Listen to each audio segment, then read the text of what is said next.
संजय शिरसाट आणि त्यांच्याच खात्याच्या राज्यमंत्री माधुरी मिसाळ वाद सुरू आहे.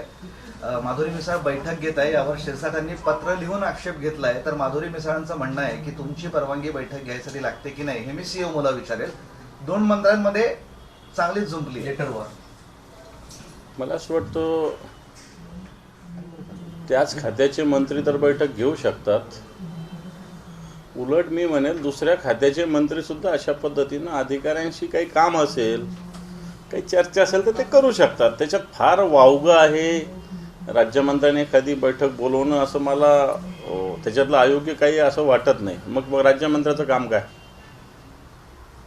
राज्यमंत्र्याचं काय काम? राज्यमंत्र्यांनाही अशा पद्धतीनं धोरणात्मक त्यांच्या सरकारमध्ये त्यांना किती अधिकार असेल मला माहिती नाही, परंतु जनतेच्या कामासाठी राज्यमंत्री अशा बैठका घेऊ शकतात. मी तर म्हणेल सीएमचं ऑफिसचं सुद्धा काही मत मागवायचं माधुरीतांनी आवश्यकता नाही, असे घेता येतात बैठका. पण एखाद्या कॅबिनेट मंत्र्याच्या पोटात दुखावर राज्यमंत्री बैठक देतो म्हणून मला असं वाटतं ही यंत्रणा आहे लोकशाहीमधली, हिचा स्वीकार आपण केला पाहिजे. सगळं मीच प्रमुख आहे असं नाही होऊ शकत. प्रत्येक गोष्टी विभागलेल्या आहे, विकेंद्रीकरण झालेलं आहे. काही गोष्टी तर मंत्र्यांना विचारायची गरज नसते. मग कॅबिनेट काय राज्यमंत्री कोणालाच विचारायची गरज नसते. अधिकाऱ्यांच्या स्तरावर काही गोष्टी होत असतात. मग काय याला सुद्धा थोडी तुम्ही थांबवू शकता. मला वाटतं ही सिस्टीम आहे आपली आणि सिस्टीम आपण ॲक्सेप्ट केली पाहिजे.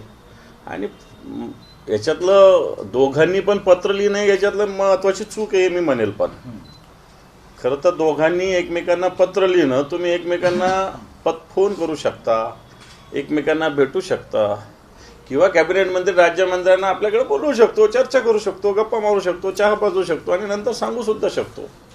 पण अशा पद्धतीनं पत्र लिहिणं रेकॉर्डवर मला असं वाटतं हे योग्य दोघांचं पण नाही. पण दादा जी चर्चा सुरू होती भाजप आणि शिंदे गटात सगळं काही आलबेल नाही, ते या निमित्ताने पुन्हा एकदा समोर आलं दिसतं. हे पण राज्यमंत्र्यांना अधिकार आहे नाही आहे याच्याविषयी आजच्या नाही, सगळ्या मंत्रिमंडळात अशी चर्चा होत असते.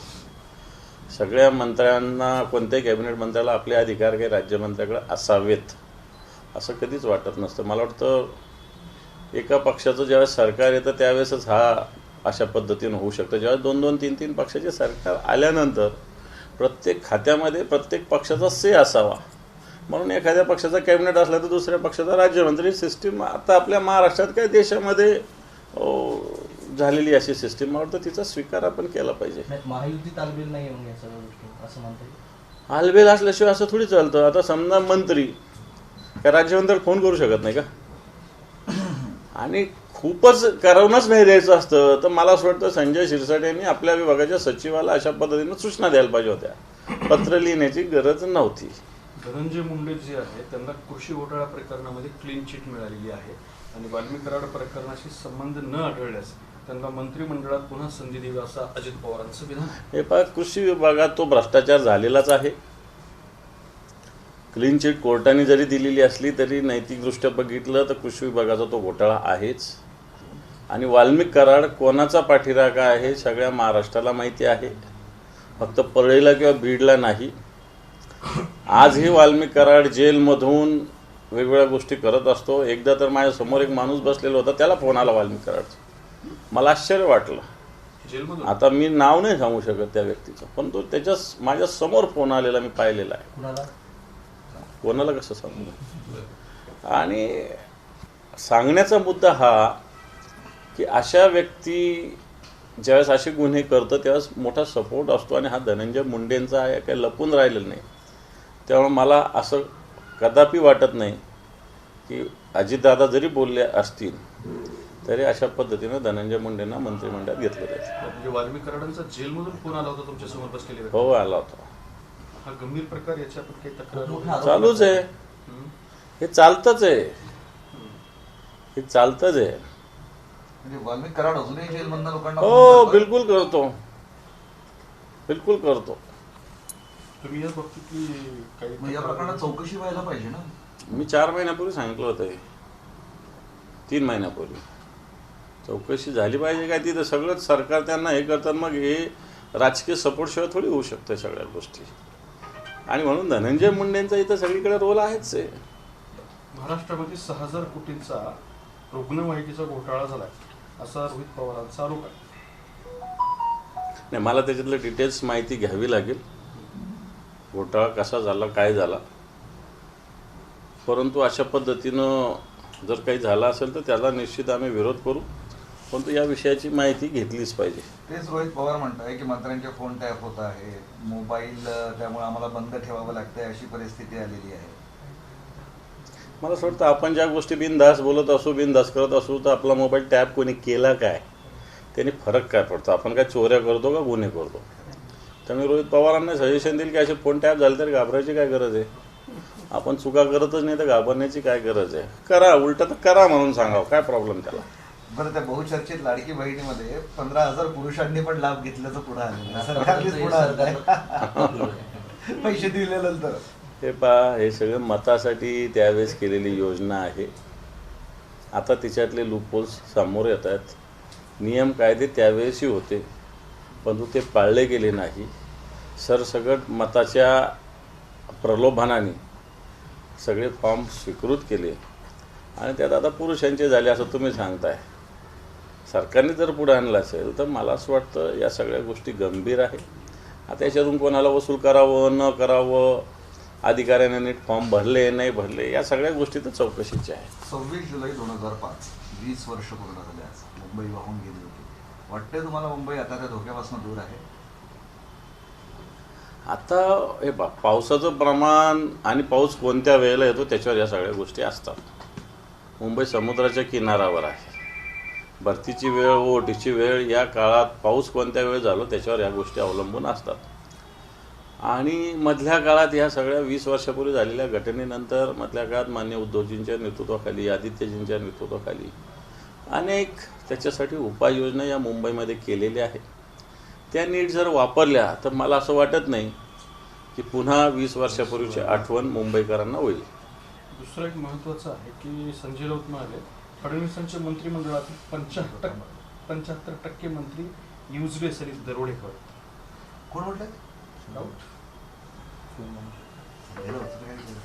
हे पहा, आत्ताच्या घडीला महाराष्ट्रातल्या मंत्रिमंडळातल्या कोणत्याच मंत्र्याला अर्थ नाही. सगळा कारभार मुख्यमंत्रीच बघतात. त्याच्यामुळे ते युजलेस आहेच याच्याविषयी काही वेगळं बोलण्याची गरज नाही. आज सगळे निर्णय CMOच घेत आहे, सगळे निर्णय. आणि भारतीय जनता पार्टीचे लोक तर CM ऑफिसला तर विचारल्याशिवाय काही करत नाही आणि याही लोकांना विचारावंच लागतं. म्हणून मंत्री जे आहे पुतळ्यासारखे आत्ताच्या घडीला महाराष्ट्राच्या मंत्रिमंडळात मुखवटेच आहे फक्त. हिंदी सक्तीच्या मुद्द्यानंतर आता मराठी चित्रपटांना स्क्रीन मिळत नाही. तुम्ही आणि मनसे पुन्हा या मुद्द्यावरही आता एकत्र येत आहे, इशारा दिला आहे. नाही, असं कोणत्या मराठी सिनेमाला जर स्क्रीन मिळालं नाही तर अशा निर्मात्यांनी मला असं वाटतं जर आमच्याशी संपर्क केला तर ही स्क्रीन आम्ही मिळवून देऊ. तो त्यांचा अधिकार आहे. आणि कोणी मराठी चित्रपटाला स्क्रीन नाकारत असेल एखादा थिएटरवाला तर मला वाटतं त्यालाही सुद्धा दणका दिल्याशिवाय आम्ही राहणार नाही. परमबीर सिंहना क्लीन चिट महाराष्ट्र विकास आघाडी सरकारच्या काळात त्यांच्यावर आरोप झाले होते. कोणावर? ते परमबीर सिंह मुंबईचे CP, त्यांच्यावर बरेच आरोप झाले होते ना. त्यांना सरकारने क्लीन चिट दिलेली आहे आणि त्या प्रदीप शर्मा वगैरेवर आरोपपत्र दाखल केलेलं आहे. हे पहा, या सरकारला परमवीर सिंहांनी एका कागदावर कोणते पुरावे नसताना अनिल देशमुख सारख्या राज्याच्या गृहमंत्र्यावर कारवाई केली की एका साध्या कागदावर. आणि त्यांनी ही कबूल केलं होतं की माझ्याकडे याचे कोणतेही पुरावे नाही. थोडक्यात सरकारने त्यांचं पत्र आधार घेऊन या सगळ्या गोष्टी केल्या. आणि मग सरकारला एवढं त्यांनी साथ दिली, सरकारची एवढी त्यावेळेसच्या भारतीय जनता पार्टी एवढी साथ दिल्यावर त्यांना क्लीन चिट मिळणं ही काही मोठी बातमी नाही होऊ शकत. बरं, माणिकराव कोकांटेंची गच्छंती, त्याच्यानंतर बऱ्याच मंत्र्यांचा नंबर लागणार, फेरबदल होणार, असं सगळं सुरू आहे. कसं बघताय तुम्ही विरोधी पक्षनेता? नाही, खरं तर अशा जे मंत्री आहे राज्याच्या मंत्रिमंडळातले, आता माणिकराव कोकाटे विधिमंडळात रम्मी खेळतात, चूक आहे. संजय शिरसाट बॅगांची सुटकेस पडलेली आहे, घरामध्ये कशा पद्धतीत बसलेले, कशी सिगरेट ओढतात, काय आदर्श घेणार लोक? आदर्श काय घेणार आहे अशा लोकांचे? एक गृह राज्यमंत्री आईच्या नावाच्या बारवर धाड पडते. भले तुम्ही चालवायला दिला असेल पण शेवटी नैतिक जबाबदारी आपलीच आहे ना.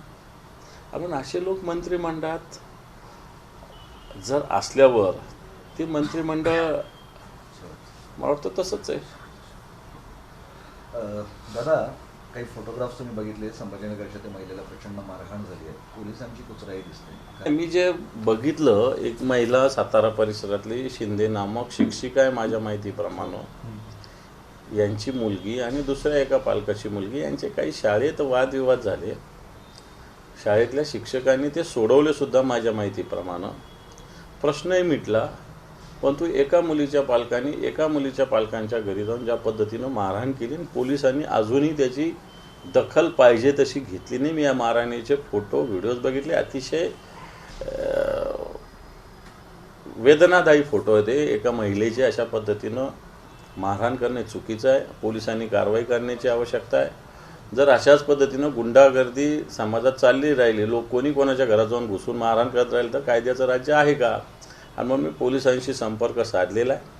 पोलिसांनी कारवाई करावी, नाही केल्यास मला असं वाटतं या पोलिसांच्याच विरुद्ध तक्रार करायला आम्हीच पुढे येऊ. राहुल गांधी म्हणले की मी मोदींना भेटलोय, नुसती शोबाजी आहे. ते काय बोलले ते?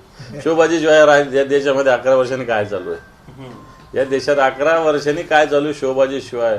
अच्छे दिन आएंगे, महंगाई बहुत हो गई, देशाचा GDP, देशाचं चलनाचा आताचा दर बाकीच्या आंतरराष्ट्रीय स्तरावर सगळं बघितलं तर नुसता फुगाच येतो. काय सत्य बोलले राहुल गांधी? काय असत्य बोलले? काय झालं 11 वर्षात या देशात? ABP माझा, उघडा डोळे बघा नीट.